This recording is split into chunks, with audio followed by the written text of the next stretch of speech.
Funtzio nolako izango litzateke? Negatiboa. Eta isaren koefizientea positiboa.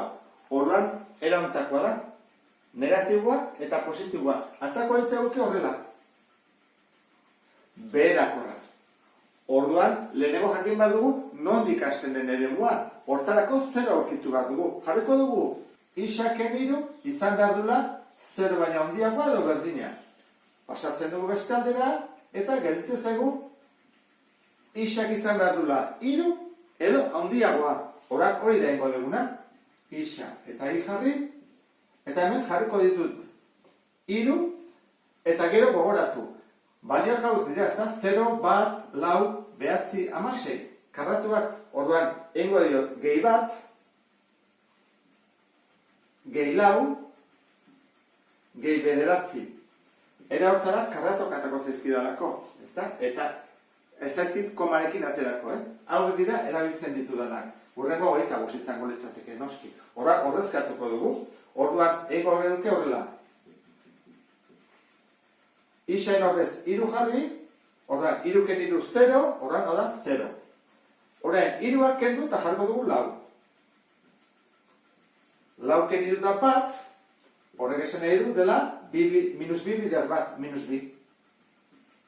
Zazpirekin, nijatzen badu zazpi kendu da 4.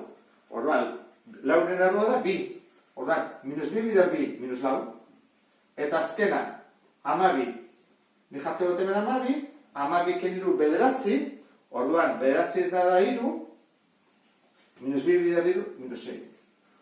16, erantzten baldin baiet, 19ekin izango litzateke minus 8. Bere eremua 3tik plus infinitora, ibiltartea minus infinitutik 0-ra, eta izango zateke beherakoa. Horen, bigarren egingo dugu. Funtzio honetan, erroaren zeinua positiboa da, eta isaren koefizientea negatiboa. Horren, honea tortzen bagean, izango litzateke hau, ezta? Positiboa eta negatiboa. Izango da beherakoa. Horra, atako litzeguke horrela, beherakoa, zerbait, ezta? Hortarako, hasteko jakiteko eremua nondik den, egin beharko duguna izango da 2 ken isa izan behar duela 0 baino handiagoa edo berdina. Horrak, isa bakantzeko 2 pasatuko beste aldera, eta horren, minusa beste aldera pase behar dut. Gogoratu zaitez, hau da, minus bat pasatzeakoan minusa zatitzen, horren zeinua aldatu egin behar da, horran jarri behar da horrela. Orduan, izan behar du, 2 baino txikiagoa edo berdina. Horran, gu balioak erabatekoan, aukeratzeakoan, jarriko dugu 2 baino txikiagoa edo berdina. Horran, pitik hasten gera. Orduan, joangonez, kentzen 1, 4, 9 eta 16. Horran, kenduko diot 1, horran ez zer 1, kentzen diot 4, gelditzen minus 2, kentzen diot 9, eta kentzen diot 16. Orain, balioak kalkulatuko ditugu. 0arekin argi dago 0 eta bat duela, batekin izango litzateke erantara. Hau da, 1, 5 bider 1, 5. Minus 2kin, 2, k minus 2 da 4, 4-en erroa da 2, 5 bider 2, 10. Zazpikin, horretu esan minus zazpikin, hau da 9. Horren da, 3 erroa ez da, horren da, 5 bider 3, 15. Eta jaiko duzu durreko azten den ez da, ez du kalkulatu behar askorik, jaiko duzu hau ideala ez, baina bueno, egingo dut bazpere.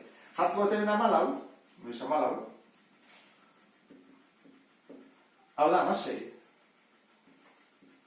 Horren da, 5 bider 4, 20. Horren, hau, grafikoan sartuko dut.